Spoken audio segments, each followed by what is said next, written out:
Hey, what's up? My name is Cheeto, and we are at the Culinary Studio at Jefferson Marketplace. Today we're gonna make a classic cheese ball with bacon and ranch flavor. So we're gonna take ingredients that mostly you can find at Jefferson Marketplace. We got our pre-cooked bacon, sour cream, cream cheese, and also an assortment of crackers. So let's get it started. So I'm gonna start out with some cream cheese that I set aside to let warm and soften. So we're gonna put that out first.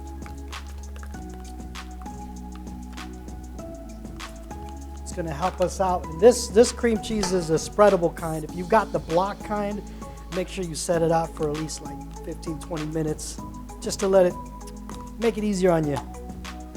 Put that sour cream in there.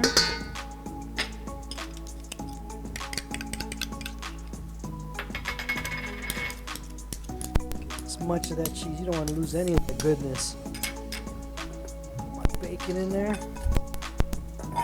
Some green onions. You can keep the green onions out if you're not a big fan. I've also got some granulated garlic and some dried parsley. So I got dried parsley, but if you got fresh parsley, you can use that too.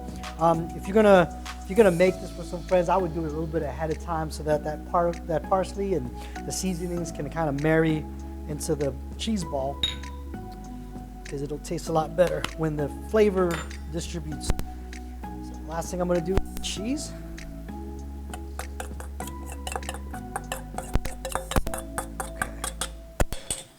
And I got gloves on. If you don't have gloves at the crib, you want to make sure you get some, because when you start handling this and shaping it, it's going to be a little bit more cumbersome if I were to describe the process.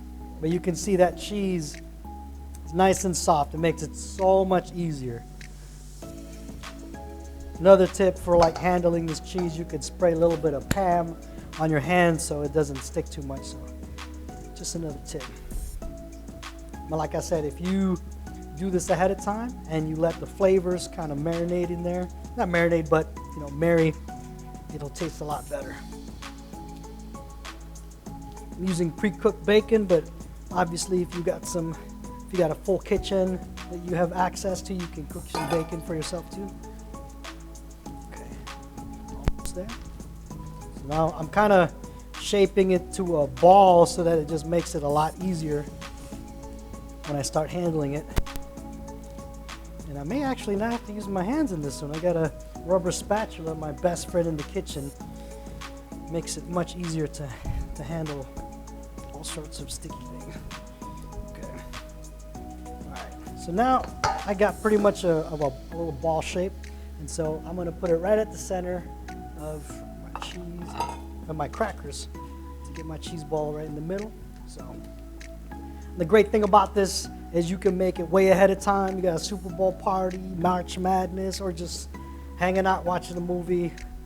It's a really amazing treat to have. This is a giant cheese ball. So the recipe you could probably cut in half if you're trying to just have a few friends. But if you guys are a bunch of cheeseheads, then use the full recipe.